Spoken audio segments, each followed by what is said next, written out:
तो इस कहानी की शुरुआत में एक बहुत बड़ी नदी दिखाई जाती है, जहां पर जेफ नाम का एक आदमी अपने कुछ साथियों के साथ एक जंगल से होते हुए कहीं पर जा रहा था। उन लोगों की बातों से यह साफ समझ आ रहा था कि वो लोग किसी बहुत ही खतरनाक और शापित जगह पर जा रहे थे, जहां पर क्रिम्सन एनाकोंडा नाम का एक बहुत ही खतरनाक और दुनिया का सबसे बड़ा एनाकोंडा रहता है। वो एनाकोंडा इतना ज्यादा खतरनाक था कि वो खुद ही जंगल में रहने वाले बड़े बड़े एनाकोंडास को खा जाया करता था। और अभी जेफ का प्लान यह था कि वह किसी भी हाल में उस एनाकोंडा को पकड़ेगा। लेकिन जैसे ही वह नदी के किनारे पर पहुंचते हैं, वैसे ही बोट का ओनर जेफ से पहले से ज्यादा पैसों की डिमांड करता है, क्योंकि उसके हिसाब से इस जंगल में खतरा काफी ज्यादा था। तब कुछ सोचते हुए जेफ उसको पैसे देते हुए जानबूझकर पैसों को नीचे गिरा देता है। और जैसे ही पैसों को उठाकर वह आदमी खड़ा हुआ, तभी जेफ उसकी गर्दन को एक खंजर से स्टैब कर देता है, क्योंकि उसको गद्दारों से सख्त नफरत थी। जिसके तुरंत बाद जेफ उस आदमी की गर्दन को काटकर पास की नदी में चारे के रूप में फेंक देता है।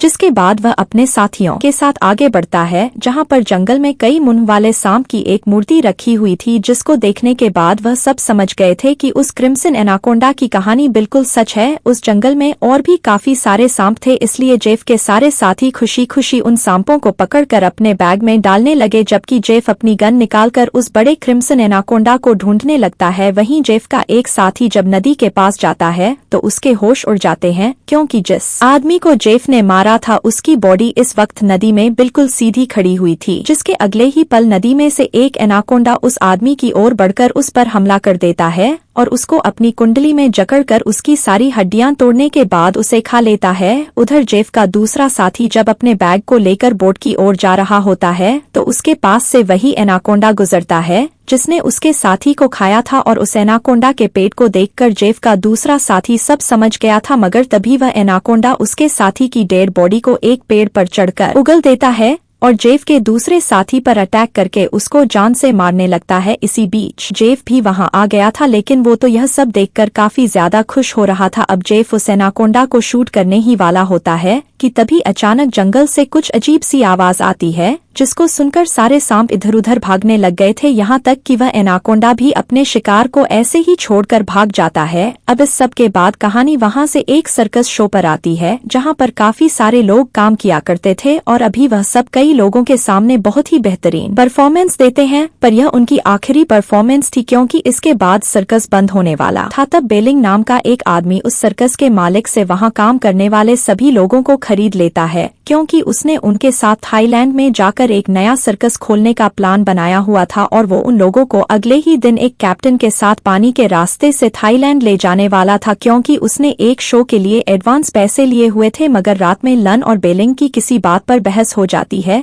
इसलिए लन ने सर्कस छोड़ दिया था, जिसकी वजह से लन के साथी भी दुखी हो गए थे। पर अगली सुबह जब बोट निकलने वाली होती है तो लेन बोट के पास अपने पालतू पाइथन जमी को लेकर आ जाती है, जिसके बाद उनका सफर शुरू हो जाता है। पर थोड़ी देर बाद बोट का कैप्टन नोटिस करता है कि जिस रास्ते से उन्हें जाना था वो रास्ता काफी सारे वुडन कंटेनर से बंद किया हुआ था, और अगर अब वह बड़ा रास्ता लेते तो उन्हें थाईलैंड पहुंचने में देर हो जाती। इसलिए बेलिंग उन कंटेनर्स को ब्लास्ट करने का डिसाइड करता है। पर उनके ऐसा करने पर जब ब्लास्ट होता है तो उन कंटेनर्स में से काफी सारे सांप उड़कर उनकी बोट पर आ जाते हैं, जिससे सर्कस के सारे लोग डर के मारे इधर उधर भागने लगे थे। लेकिन अब वह पूरी बोट सांपों से भर चुकी थी और यह सांप सबको काटने की कोशिश कर रहे थे। तब लेन कुछ सोचते हुए बोट में मौजूद एक पाइप को उठाकर पानी के प्रेशर से सभी सांपों को नदी में गिराने लगती है। पर तभी बेलिंग के ऊपर काफी सारे सांप गिर जाते हैं, इसलिए वह खुद ही नदी में कूदकर तैरते हुए किनारे पर पहुंचता है। लेकिन वहां पहुंचने पर भी उसके सामने एक बहुत ही जहरीला सांप आ गया था। वो सांप बेलिंग को काटने ही वाला था कि तभी अचानक से उस सांप को एक आदमी पैरों से कुचलकर मार देता है,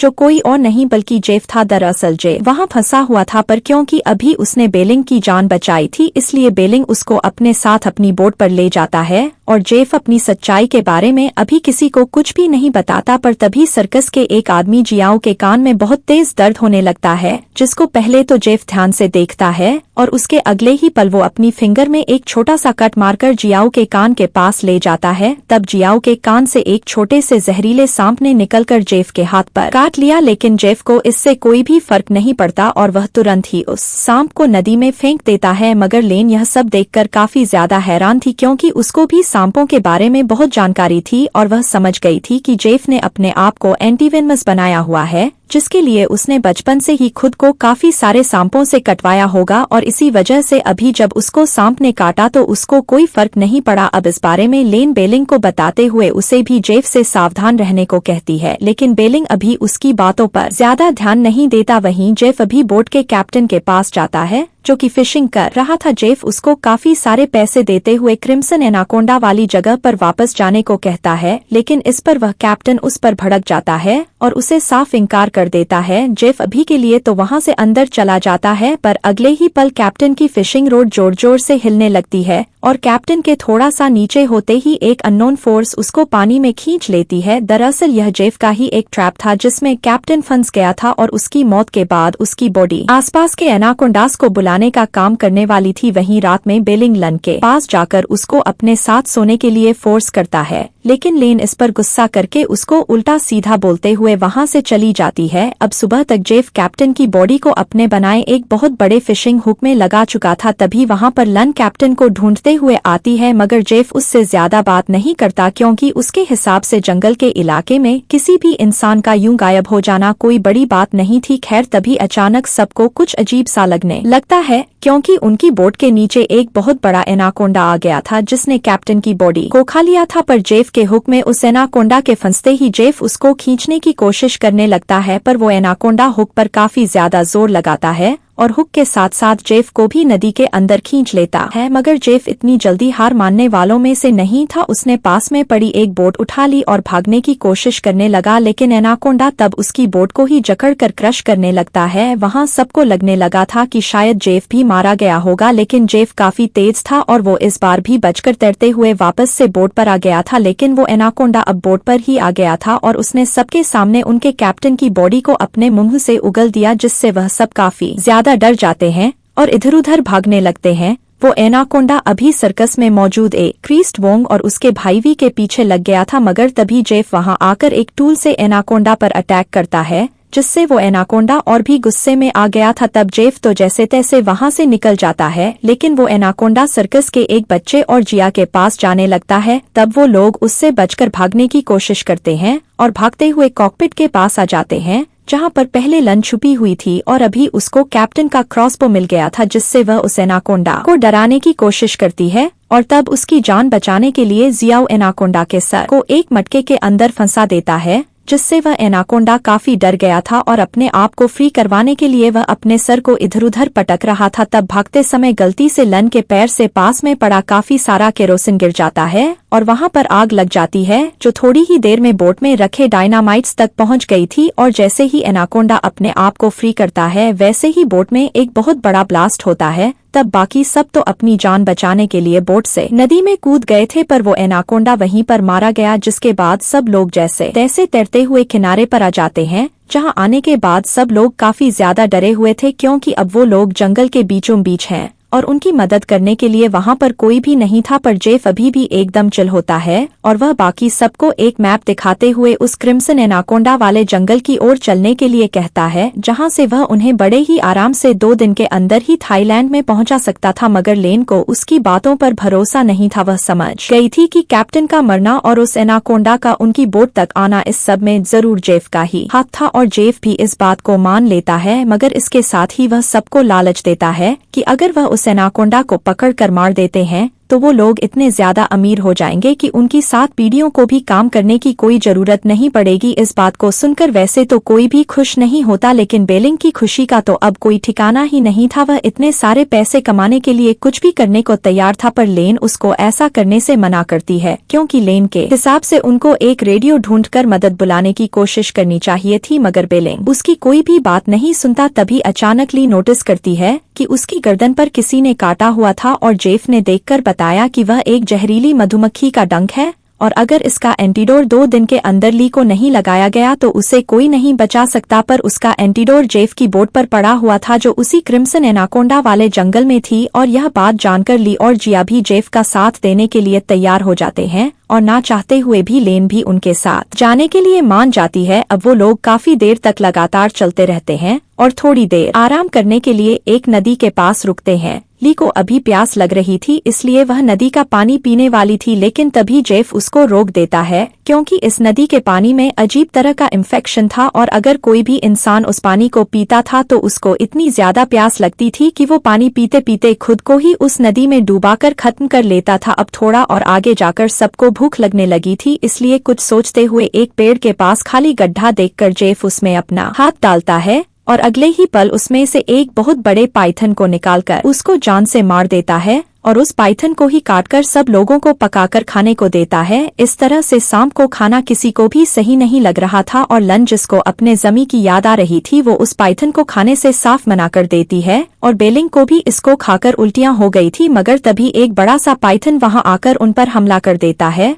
और जियाओ और ली उससे बचने की कोशिश करते हैं, लेकिन जेफ उसको भी जान से मार देता है। अब जल्दी ही रात होने वाली थी और उन सबकी हालत काफी ज्यादा खराब थी, तभी भी अपनी गर्दन को खुजाता है जहां पर किसी अजीब से जानवर के काटने के निशान बने हुए थे, पर अभी इस बारे में वह किसी को कुछ भी नहीं बताता। तब वो लोग रात में आराम करने के लिए पास ही के एक केव में रुकते हैं जहां पर बोन फायर करते समय ली और लेन साथ में बैठकर बात करते हैं और वो दोनों बातें करते हुए काफी ज्यादा इमोशन हो जाते हैं। वहीं उस समय बाहर जेफ बैठा हुआ था जो एक मैप को देखते हुए उस वक्त के बारे में सोचता है जब उसके सामने एक एनाकोंडा आ गया था। उस समय अपनी जान बचाने के लिए जेफ पास ही में पड़े एक कॉफिन में घुस गया था और उसके बाद उस कॉफिन को लेकर नदी में चला गया था और उस कॉफिन में ही वह वहां मौजूद बाकी वुडन ब्लॉक्स के पास चला गया था और वो काफी टाइम तक वहीं पर फंसा हुआ था, जिसके बाद जब बेलिंग ने कैप्टन से बोलकर उन कंटेनर्स को उड़वाया तब जाकर जेफ आजाद हुआ और बेलिंग के साथ मिल गया। तभी प्रेजेंट में उसके पास बेलिंग आता है और जेफ उसको उस एनाकोंडा के बारे में बताने लगता है जो असल में एक म्यूटेड एनाकोंडा था और वो काफी ज्यादा बड़ा था, जिसने दुनिया में मौजूद काफी बड़े बड़े शिकार किए थे और साथ ही उसने अपने जैसे और भी बड़े बड़े एनाकोंडास को मारकर खाया था। इसलिए अगर वो लोग किसी तरह उसको पकड़ कर मार देते हैं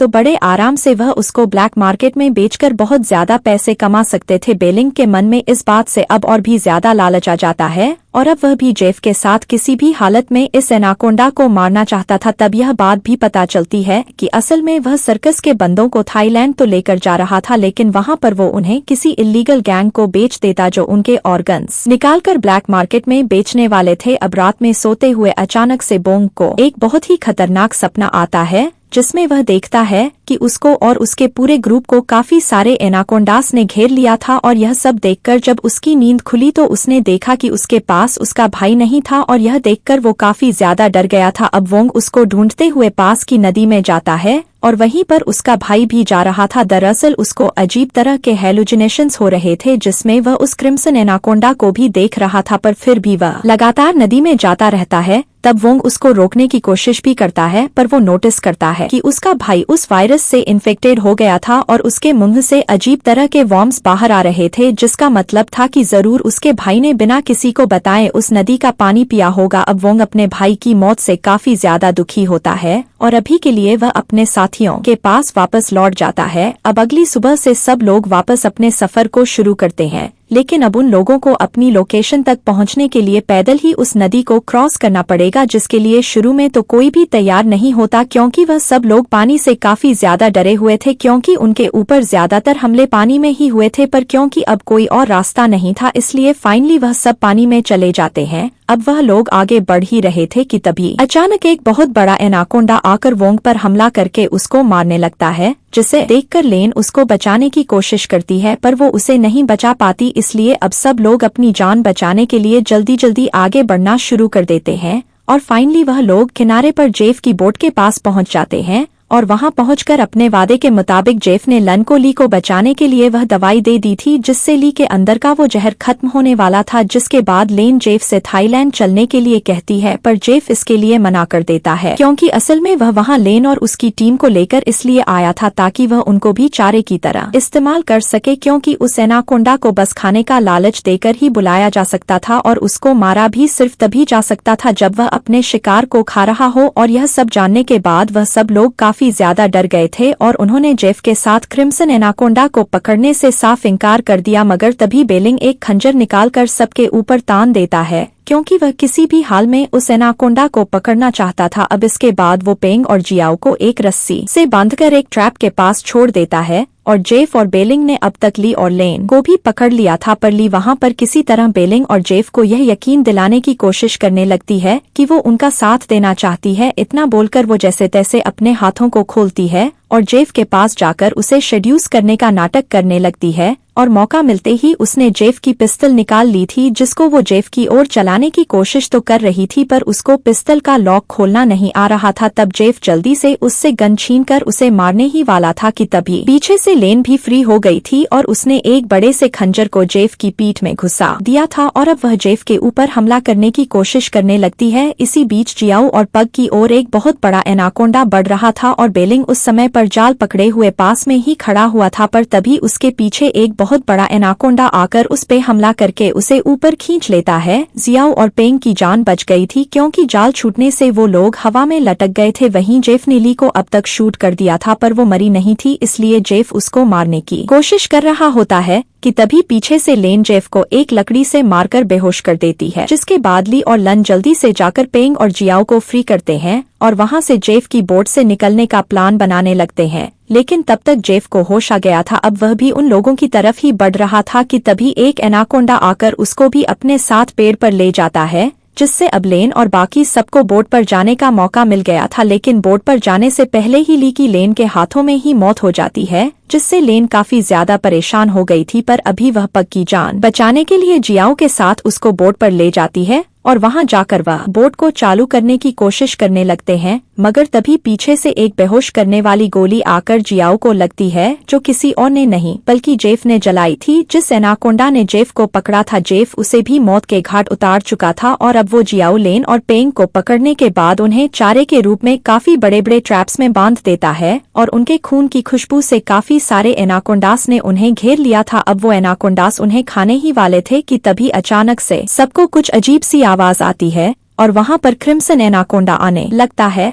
जिसने एक एनाकोंडा पर हमला करके उसे तुरंत ही मार दिया था। वो नॉर्मल एनाकोंडा के मुकाबले काफी ज्यादा बड़ा था और उसको देखने के बाद सब लोग काफी ज्यादा डर गए थे, जबकि जेफ बहुत ज्यादा खुश हो रहा था। तब क्रिम्सन एनाकोंडा जियाओ, लैन और पेंग को पकड़ कर खाने ही वाला था कि तभी जेफ ने उस ट्रैप को छोड़ दिया, जिससे एक बड़े से जाल में यह क्रिम्सन एनाकोंडा फंस जाता है और अपने आप को छुड़वाने के लिए तड़पने लगता है, पर उसके तड़पने से वह जाल नीचे गिर गया था और जल्दी ही उस जाल को फाड़ने के बाद वो एनाकोंडा जंगल में भागने लगता है, पर जेफ उस पर फिर से हमला करता है और उसको पकड़ने की कोशिश करने लगता है, मगर क्रिम्सन एनाकोंडा इस वक्त काफी ज्यादा गुस्से में आ गया था और वो जेफ को बुरी तरह से इधर-उधर घसीटने के बाद फाइनली उसके शरीर को जकड़ कर खा जाता है, जिससे फाइनली अब जेफ की मौत हो गई थी। लेकिन पेंग जानता था कि अब अगला नंबर उन लोगों का है, इसलिए वह अपने मुंह से रस्सी को काटने लगता है, जिसके दौरान उसके मुंह से खून भी निकल आया था, पर फाइनली उसने उस रस्सी से सबको आजाद कर दिया। तब वह लोग अपनी जान बचाने के लिए इधर-उधर भागने लगते हैं, पर अब क्रिम्सन एनाकोंडा उन लोगों के पीछे पड़ चुका था। पेंग अपनी जान बचाने के लिए पास में पड़े कुछ होलो वुडन लॉग्स में घुस जाता है, लेकिन वो एनाकोंडा भी उसको देख चुका था और वो भी पेंग को मारने के लिए उन लॉग्स के अंदर जाने लगता है। तब पेंग दूसरी तरफ से निकलने की कोशिश करता है, पर दूसरी ओर से बाहर निकलने का कोई रास्ता नहीं था। अब वो एनाकोंडा उसको जान से मारने ही वाला था कि तभी जिया दूसरी ओर से ब्लॉक तोड़कर सही टाइम पर पेंग को वहां से बाहर निकाल लेता है,